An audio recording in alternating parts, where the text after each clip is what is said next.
the Professor Kurlaender, who's the co-director of the statewide policy analysis for California education, the director of the UC Davis Cal Ed Lab, and the lead researcher for Wheelhouse, the Center for Community College Leadership and Research. She's also an elected fellow of the National Academy of Education. We also then will have Dr. Alex Hurt, a graduate of the PhD program at UC Davis, and currently a research fellow in the Cal Ed Lab. We'll have Professor Kevin G. Let's see, I know Kevin. Kevin is the director of the School Policy Research and Action Center, also known as SPARC. From 2022 until this year, he's been a UC Davis Chancellor's fellow. Then we'll have soon to be Dr. Garth Lewis, the Yolo County Superintendent of Schools. Garth has served in almost all positions in K-12 schools, starting out as a para and now serving as the Yolo County Superintendent. And finally, we'll have Professor Margarita Jimenez-Silva, who joined us from Arizona State University. But her probably most interesting quality is that she started out education as a middle school math and science teacher for newcomers in Oakland, California. So different perspectives on the impact of COVID, which we all know had a detrimental impact on student achievement. As much as a half a year in math, a quarter of a year in reading, with increasing gaps across many subgroups. We saw exacerbations in school attendance, which will be addressed by this group, and particularly among teachers as well as students, wide-ranging challenges in mental health needs. On kind of the plus side, if we can try to find a silver lining, we saw teachers trying out a range of new technologies, which they had not experienced before, new instructional strategies, and an increased emphasis on socio-emotional learning in schools. So now I'm excited to hear from the panel, and we'll start with Michal. Thank you. Thanks for the introductions. Thanks for being here. I think we're concluding some other sessions, so appreciate your care for education. And I think someone's around some slides. So, okay, I'll start here. This is data from the Education Recovery Scorecard, which is a collaboration of researchers at Stanford and Harvard. And I could show many graphs like this. I just picked one, but I just wanted to anchor our conversation and what we know from data like this. So what we know is that in a typical state, students last spring were still about half a year behind where their predecessors would be in 2019. And so there's lots of conversations about we're going to talk today a lot about more than just achievement. Here I have math performance, and I can tell you about California to say that California remains 31% of a grade equivalent below 2019 levels.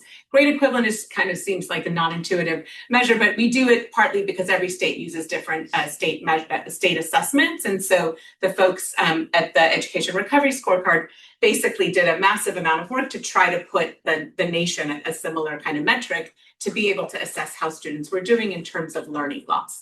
And so what we know, and you can see from the right-hand side of the graph there has been some recovery. It just hasn't been as fast as we would like, right? And the other big and important part of the story on the pandemic impacts is that they have been extremely uneven. Pandemic learning loss has actually exacerbated class inequalities and racial ethnic inequalities. Lower income students today are even further behind upper income students than they were 5 years ago.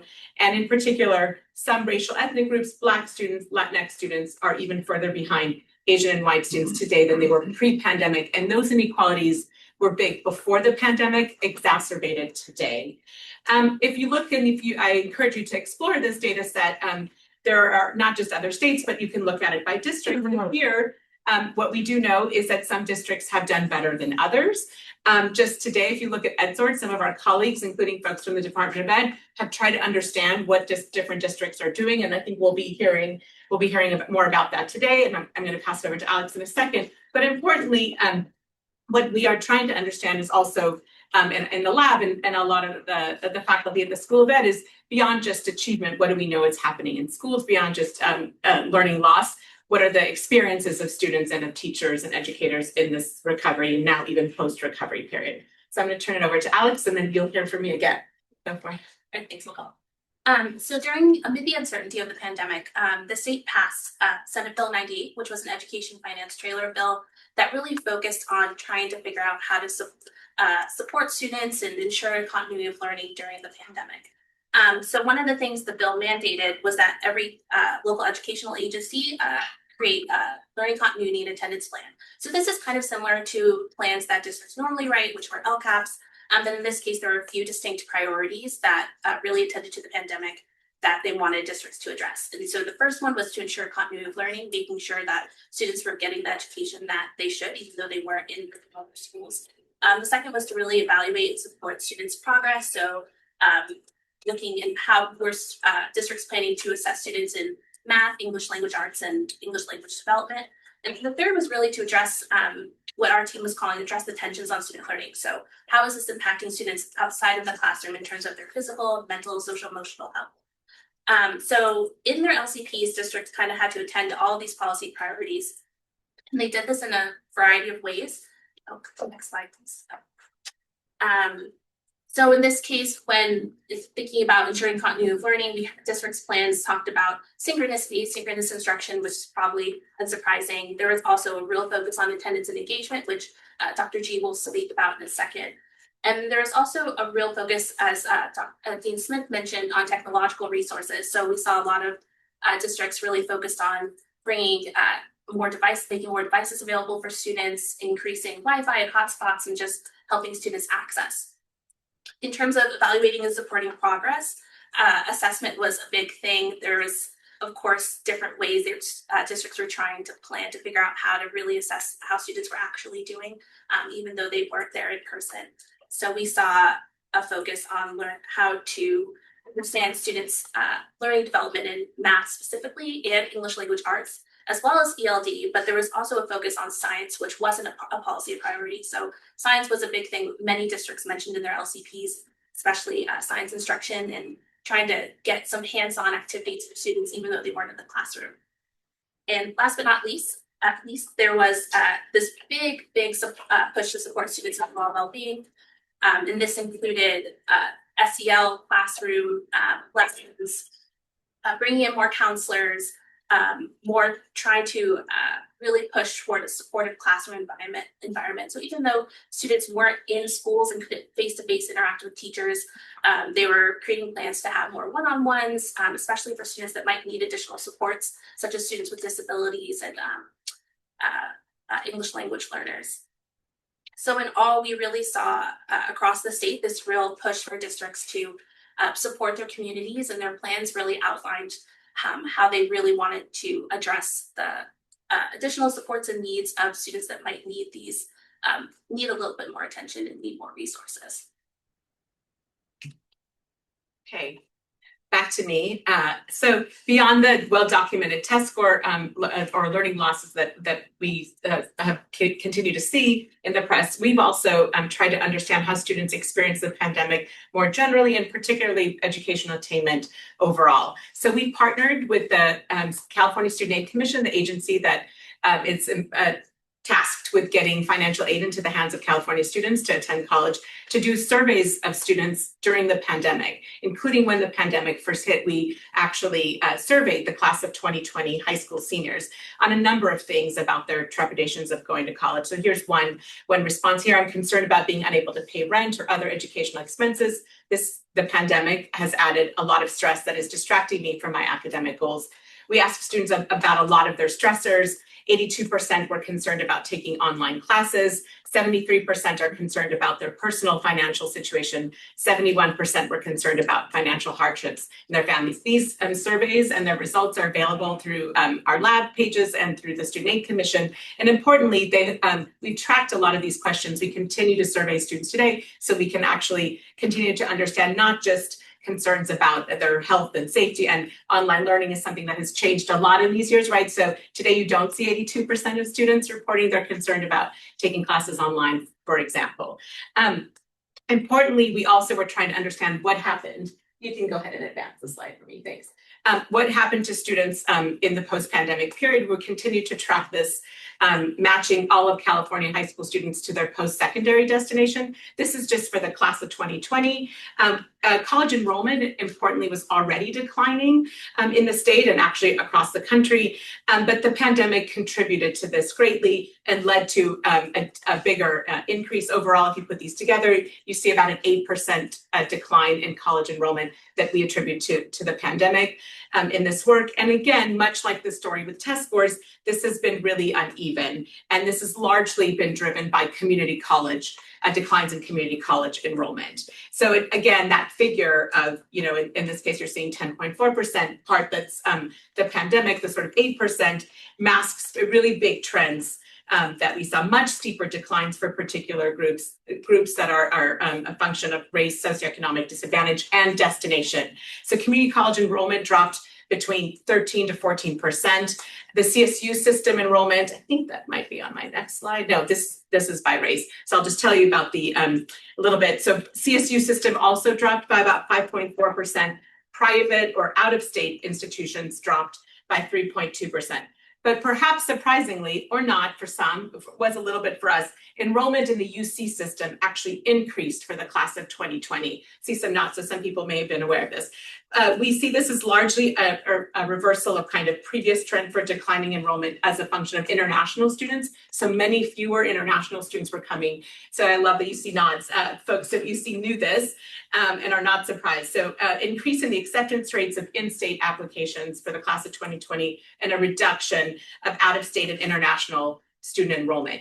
Really important part of that story, though, is that increase of in-state were largely from higher income families.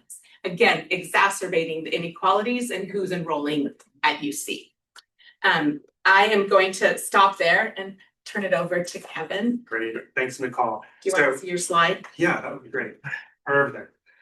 So Michal talked a bit about drops in enrollment, and I think a kind of early warning signal are students who completely disengage with our education system, especially in the elementary years. So I'm going to be talking a bit about chronic absenteeism, kind of the what and the who and the why, and then I'm a bit of an optimist, so I will talk a bit about some of the work I've been doing with bright spot districts. These are districts who are kind of bucking the trend to see what they're doing to ensure that kids are coming to school on a more regular basis. So chronic absenteeism, what is it? It's when kids miss 10% or more of the school year, so about 18 days in California, and that's irrespective of any reason. So some students come with an excuse, some students come unexcused, but that's how we measure chronic absenteeism. When we look at the figures with chronic absenteeism, you can see here, there's a huge spike between 2021 and 21-22. It goes up to 30% of kids. Pre-pandemic, we were about 10%, and this is statewide K-12 education. As you can see, there's a decline, there's a downward trend, which is good, but we're still at 20%, which is kind of twice the rate of where we were pre-pandemic, okay? If we also look at more disaggregated data, this kind of reflects what Tom and Michal and Alex were talking about. We see disparities by race and ethnicity, right? So this shows you here the what's happening between 2017-18 and the 2023-24 school years. The 17-18 school years are in the orange bar, the blue bars are where we were at last year, 23-24. You can see here we have not yet gone back to pre-pandemic levels, but more disturbingly and more challenging are these disparities within racial ethnic subgroups. Okay. We also see some groups that have rates that continue to be twice as high. And I do want to call out, for example, Asian American students. Asian American students tend not to get a lot of play in this, but their rates are still almost double, triple, not triple, their rate pre-pandemic. These are challenging circumstances that contribute to absenteeism. And we can talk more about kind of why this is happening. In general, why do we care about absenteeism? This is pretty straightforward. Kids miss out on opportunities to learn if they're not in school, if they're missing too much school. We know from the research evidence that absenteeism has impacts not only on their academic achievement, but also their socio-emotional growth and development. There's also longer-term outcomes, longer-term negative ramifications of chronic absenteeism. Students who are more chronically absent tend to drop out of school at higher rates and also tend to enroll in college at much lower rates. Why does chronic absenteeism occur? This is where I want to perhaps dispel some myths. I've been in a couple talks where people will just say, well, kids don't care, parents don't care. That's rare, very, very rare. When kids are not showing up to school, you can think about push-out factors and pull-in factors, right? When we think about the push-out factors, I think we need to be thinking deeply about some of the structural conditions that lead to chronic absence. So let me give you a good example. So this is from a colleague who's doing some work on chronic absenteeism in Pennsylvania. So when we think about one of the key challenges of getting to school, sometimes it's a transportation challenge, right? And so they collected data, they spoke to families about how they were getting their kids to schools and the challenges. And one of the participants in the study basically said, well, she's afraid to drive her kids to school because she works a 12-hour overnight shift. And she's afraid she'll be too tired in the morning to drive them, right? So if she doesn't work, she can't support her kids. She has to drive them back and forth. And so her work is getting in the way of her kids getting to school. So I give you that example because this is a parent, single mom trying to do her best to get her kids to school. She doesn't want to put her kids in harm's way. And that's why she can't get her kids to school. This is not about a parent who doesn't care about school. This is not about kids who don't care about school. So this really, I think, illustrates the kind of structural conditions that are at play. It's not only transportation, it could be housing issues. We know we have a lot of unhoused youth and unhoused families who have challenges of getting their children to school. Health is also a big structural determinant of that. When we think about pull-in factors, right, because attendance is kind of the flip side of why kids, want to come to school. So we have to think about attendance motivators as well. So a colleague here in Sacramento did some work looking at one of the top motivational factors for kids to attend school. They interviewed chronically absent kids, right? These are kids who are missing large amounts of school. 81% of those chronically absent kids said they want to come to school because of the people and because of the relationships. Okay, so this says a lot about what are some potential solutions. So next slide, yes, right. So this is some bright spot work here that I've been doing with colleagues at Attendance Works, nationwide organization, also through our California Collaborative for Educational Excellence. We did a deep dive on districts that had predominantly lower chronic absence rates post-pandemic. And really the story is around trust and engagement, right? These are schools that have built trust and engagement with parents. They've also had strong socio-emotional learning components in their schools. Also, the final kind of component here is clear health guidance. And with that, I will stop. I need to take questions. All right. Good morning, everyone. I just want to name that I'm sitting between two of my dissertation committee. That's in my chair here. So walking into the room, my palms sweat like sort of automatically. Although I love that. This morning, I think two points I want to try to get across with what I'm sharing is one is that when we think about the impacts of the pandemic, in large part, the way that I view it and have experienced it, it's not unsimilar to many of the other structural issues we've experienced historically. We're talking about institutionalized racism, impacts of poverty. It's simply, from my perspective, has exacerbated those issues, and I think we've made that point here. And in response to that, the 2 points I want to make. One is that this comprehensive approach to student support services should be placed on par with what we consider related to instructional needs as well as leadership concerns in the K-12 system. If I think about my teacher preparation program, we primarily focused on methods as a way of preparing me for the classroom. In my administrative credential program, we primarily focused on sort of instructional leadership, which is rightfully so. But there, in my mind, that the blue circle that's listed on the slide here represents an area of focus that largely goes unaddressed in these preparation programs and is essential actually in the field. So that's point number one. Point number two is that what makes up the learning support component arena really are issues that are too large for one system to address alone. And to illustrate that point, I'll share on the left-hand side of the slide, you have a list of 8 countywide needs. These are needs that emerged through a 9-month community engagement process that we led in Yolo County, where policymakers and leaders were very interested in understanding the community's perspective on what are the gaps, the strengths, the needs, and the potential actions that should be taken to support our young people in their learning experience.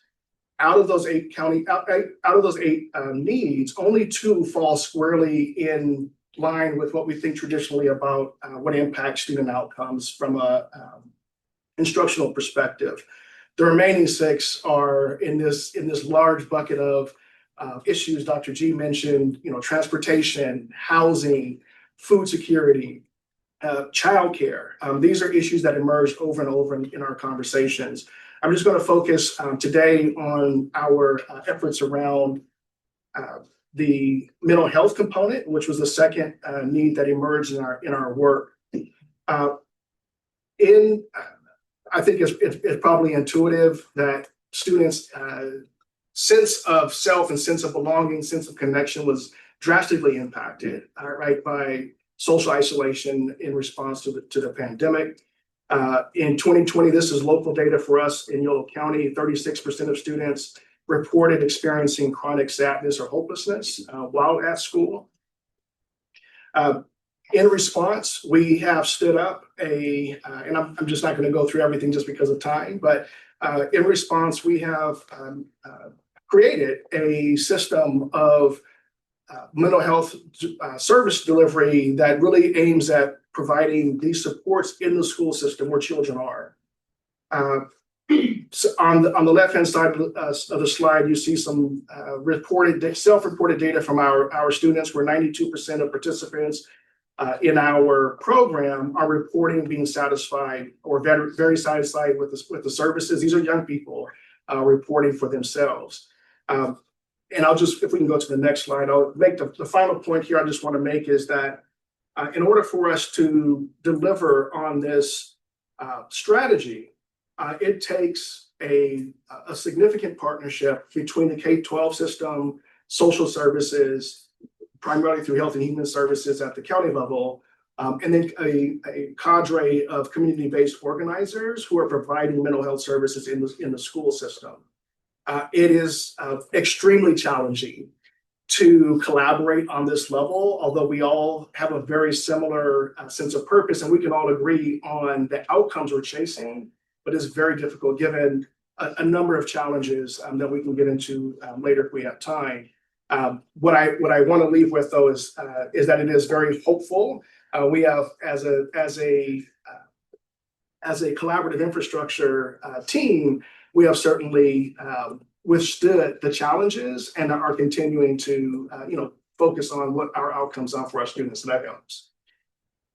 Turn over to Margarita. All right. So I had the privilege, I'm going to use that word in quotes, of chairing the teacher education program while we were undergoing the pandemic. So a lot of these things, as I was writing them out, brought back a lot of floods of memories of what it was like to be in that position at that time. We collaborated a lot with the UC Davis School of Medicine during that time because the medical students, the nursing students, and our teachers were kind of the front line, still going into classrooms, we're still trying to navigate how we were going to address policies and systems about what if you test positive, how long do you have to not go into classrooms, what do we do about protective gear? And so it was just, it just brought back a lot of memories of trying to navigate those things in addition to just running the teacher ed program. So we did see a lot of, we saw tremendous impact from the pandemic on teacher education and on teachers already in the classroom, some of which have been mentioned already, but I will highlight a few. So one of them was definitely a shift to online learning that impacts teacher education in ways that that really impact their hands-on practice in terms of how do you model pedagogy when you're now having to go to online. So a lot of what we do in teacher education is have them write lesson plans, come in, practice on each other, we give them feedback. Now we had to switch to this online model of how do you now help them learn how to teach the same content. It also led to a flurry of legislation and regulations related to the state licensure of teachers. So if you're not familiar with what it takes to become a teacher in California, along with the coursework, you have to take a number of exams, some of them focused on your content area, some of them focused on general pedagogy. And so a lot of conversations around, well, what is within the purview of the California Council on Teacher Credentialing and what is within the purview of legislature. So what is legally has to be addressed by policy and what do we have more control over? And so a lot of conversation and a lot of uncertainty with our teachers of, yes, you have to take that exam. No, you don't have to take that exam. You can wait and not take that exam. You can start teaching, but wait, how many more, how long before you have to take the exams? So just a lot of uncertainty in terms of what is it that we are doing with state licensure. Decreased field experiences. So a lot of our teachers were asked to teach online. So not a lot of hands-on in the classroom teaching, which meant they didn't have the time to develop, for example, classroom management in the same way that you would have in a more traditional teacher education time and context. We also saw, as has been mentioned, the equity gaps widened. So a lot of our teachers, specifically those from more under-resourced communities, had transportation issues getting to a school site. So we went from some school sites asking teachers to go ahead and teach online or co-teach with their mentor teacher, to now you have to be at the school site and teach online from the school site. So transportation became an issue for a lot of the teachers that previously had relied on carpooling or public transportation, now needed to figure out how they were going to get themselves to the school site to then sit and teach online. So a lot of, again, issues of equity. And then as we know, teacher education had to become very innovative and adaptive as, again, the continuing context change of how we're preparing teachers and what was required of teacher education programs. We also had huge issues with retaining teachers in the classroom. We saw an increase, a significant increase in the number of teachers who were resigning within the first 3 years of teaching. So traditionally, the data has tracked teachers in the first 5 years, but we saw significant increases in the number of teachers who weren't making it to year 3. 2 minutes? Okay, sorry. Retirement, people were retiring a lot earlier. Impact in high needs areas. So we saw tremendous shortages in terms of English language learners, local lower SES communities. So thinking forward, we need to think about how to rethink preparation, how to better retain teachers, and how to focus on policy. I want to quickly just mention these slides. So the work that we've been doing here at UC Davis through we have a teacher education and research lab. We've been looking at working with teachers and doing research with teachers instead of just on teachers. We've used the Pláticas methodology. We've invited teachers to go present with us at state, local, and international audiences, hoping to impact change and having their voices be at the center. So we've done a couple of studies. We interviewed novice teachers, 90% of who we've interviewed were teachers of color, around teachers who were on the verge of leaving. They've actually submitted paperwork to leave teaching and then changed their mind. So we were curious about what made them change their mind. And we don't have time to go through the slides, but there are some of the ideas up there. A lot of it had to do with commitment to their community. The second study had to do with veteran teachers who've been teaching for over 22 years. And we asked them why they stayed and how they navigated the pandemic specifically. And why didn't they retire? They're still in the classroom. And so again, learned a lot from their perspectives. And then finally, we talked a lot about SEL for the students. We are not doing enough on SEL for the teachers.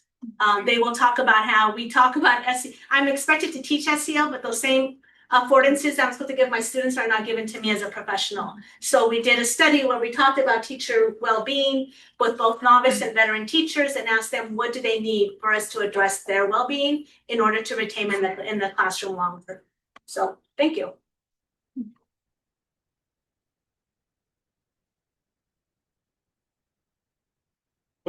I'm going to use my prerogative as the moderator to ask the first question. What do you think are some of the lingering challenges from COVID that either policymakers or people who work in schools of education should be focused on addressing? We've already highlighted some of these, particularly in the last few times. But what are some things that come to mind? Yeah, we'll do reverse. Sure. I mean, some of the lingering impact, we were already seeing a decline in enrollment in teacher education. And teacher education really not being seen as a profession that folks want to go into for a number of reasons. Low status in the community. What we saw with COVID was a lot of teachers, actually one of the quotes that we have in there was, we went from being the heroes in the first couple of weeks to being the punching bags. And really feeling like they were being attacked. They couldn't do anything right. Too much contact, not enough contact, too much work, not enough work.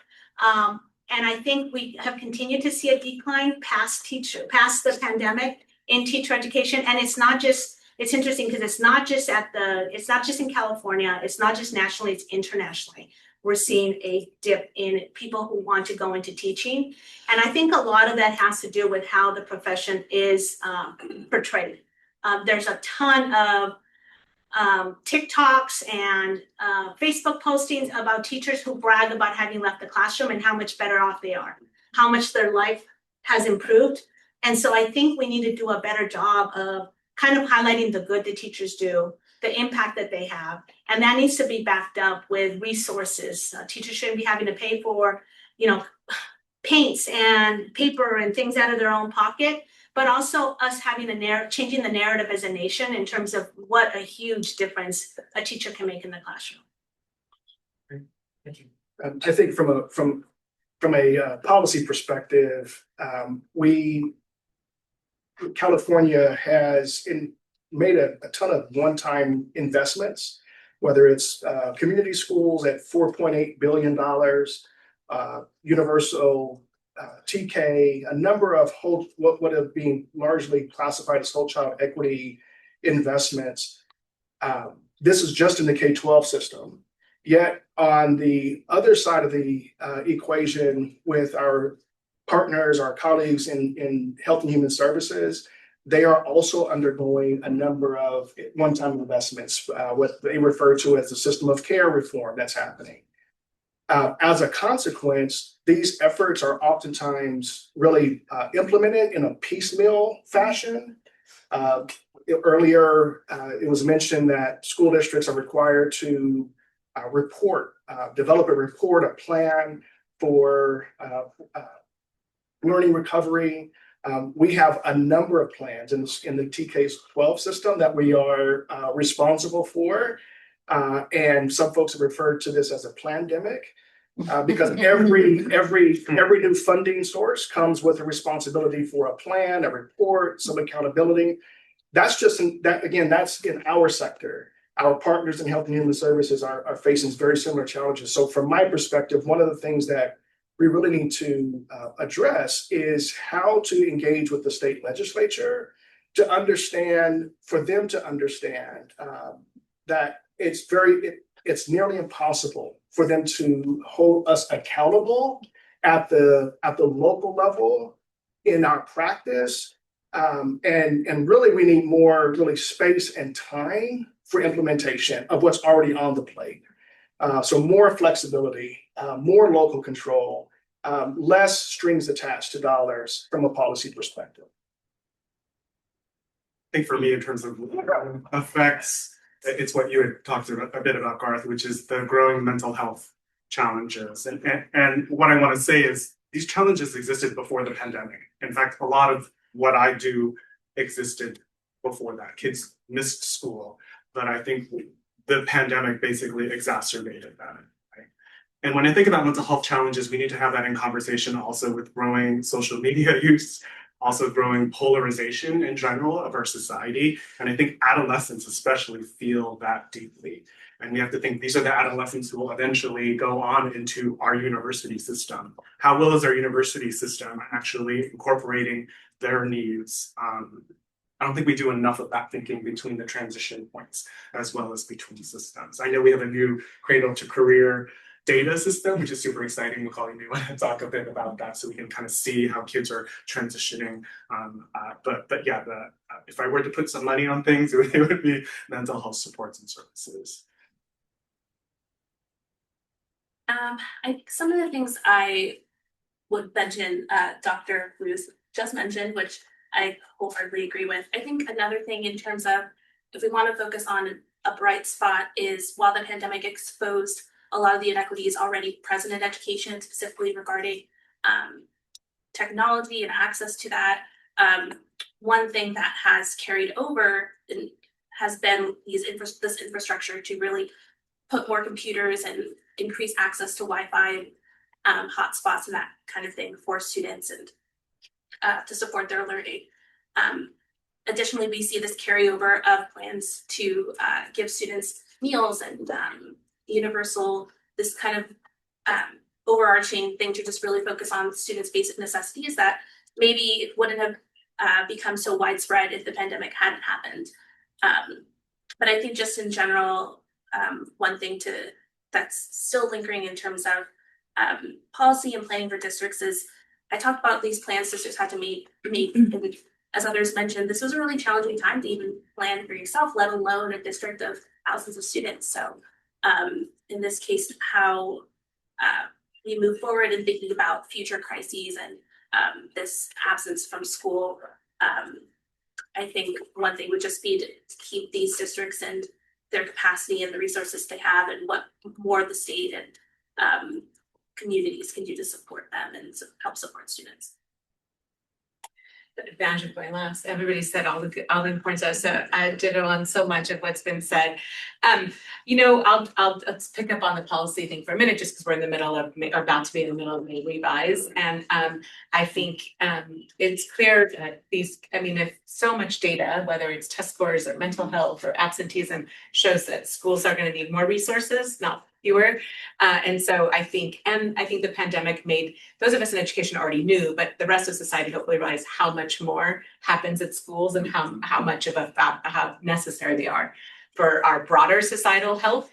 And so I think that I'll definitely echo not just the implementation, but I would also argue the coherence of state policies are just not there and need to be. So just on the policy side, on the individual side, a lot of us have been really celebrating and even trying to research the types of innovation and agility and flexibility that came about.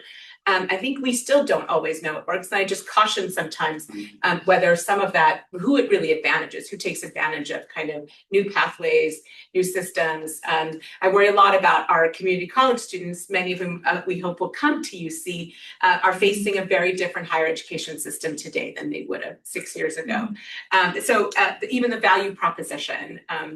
And I think we also, I'm just going to state an obvious, we're also facing a federal environment that's really hostile to higher education and potentially to other areas of education. And so all of this worries me at a time where you're seeing statistics that really show widening inequalities across many groups. So that's, I'm just going to find some optimism too, because folks are like, optimism is, I think, is the fact that I think those of us who are studying recovery strategies a different form have really thrown a variety of innovation. What a student faces in terms of opportunities for schooling environments today is so much more richer in terms of diversity of options than they did, I think. And that's the higher ed student and the K-12 student. And I think that we should celebrate, because I think even universities are doing things they never would have agreed to do before, right? Teach online to hundreds of students and all of that. So I'll stop there. Great. And I just wanted to emphasize one of the things that Superintendent Lewis said was, there was a lot of one-time money that came to schools during the pandemic. And, as that money began to disappear, the state's now going into kind of a major financial crisis. And it's unclear that a lot of the programs that were put into place, that were mentioned here, will have, the ability, to continue in many places.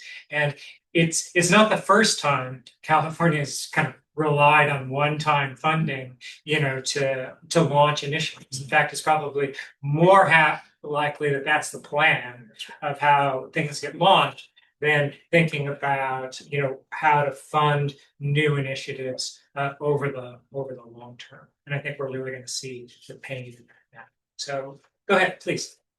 Hey, good morning, everyone.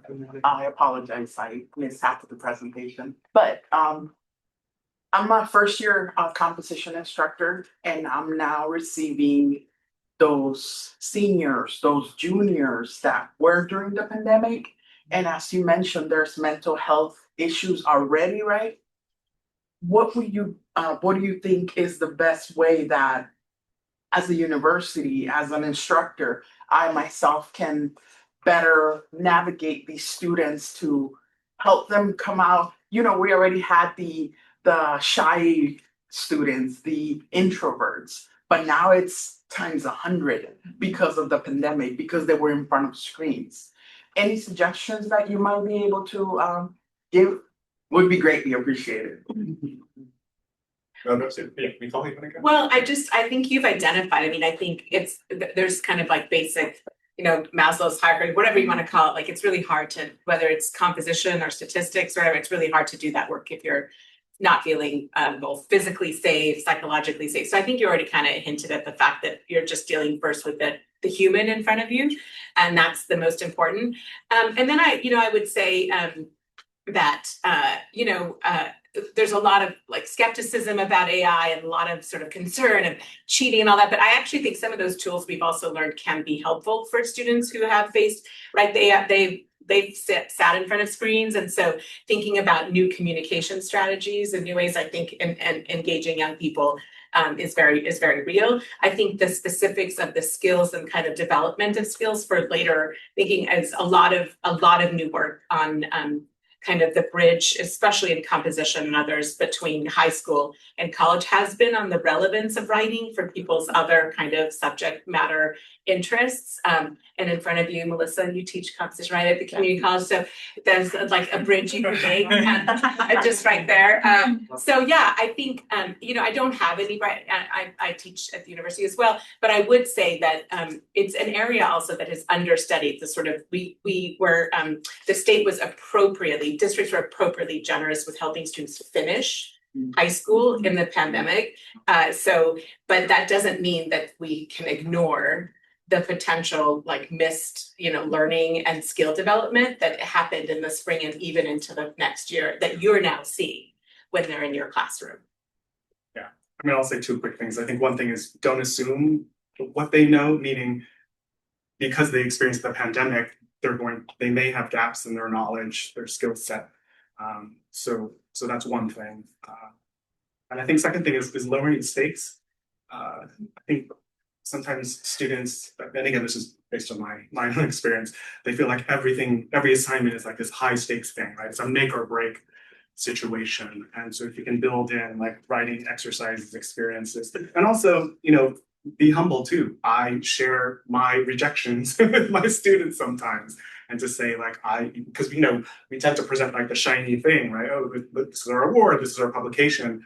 But if we can really peel back the layers and say, this is what it took to get me to this point, and here are my rejections, here are my failures. It also humanizes us, and I think it reduces the kind of transactional nature, I think, of education. And I know that's also a struggle that I have. Kids want to come and take their class, and what do I need to get an A? But I think we're all here to really engage our students in deeper critical thinking. So moving away from more of that transactional nature of the work, and again, reducing the high stakes feeling of assignments. I think we can take one more question.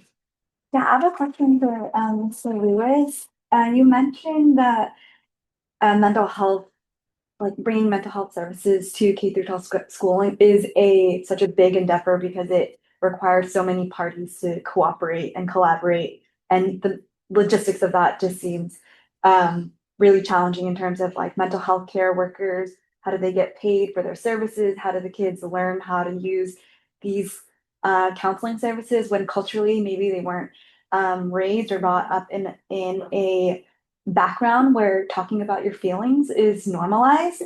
My question for you is, what is the single most challenging aspect you see of bringing these groups together on a logistical, through a logistical perspective? Like, what is the biggest challenge in trying to get everybody on the same page to provide these services to students? Appreciate the question and the framing.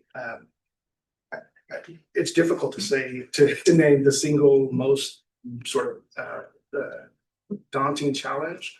I'll just name time as a major challenge, because this is sort of an invisible body of work.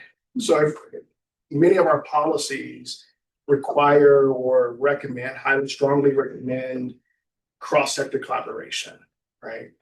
But the coordination of those efforts largely goes unfunded, goes unrecognized in the policy. So the responsibility to convene folks, to follow up between meetings and ensure work's being done, it falls to someone as an extra part of work, and they're either working outside of the hours or something. There's a trade-off here. And so I would say, I would just name time. That's the thing that comes to mind immediately, and the need really to prioritize funding the position, the FTE, that is responsible for helping to really coordinate this effort, and not just assume someone's going to, have bandwidth within their regular job to take on this additional responsibility. Well, I want to thank the panel and the great questions from the audience. And thank you for following the breadcrumbs over to this room and finding these speakers here today.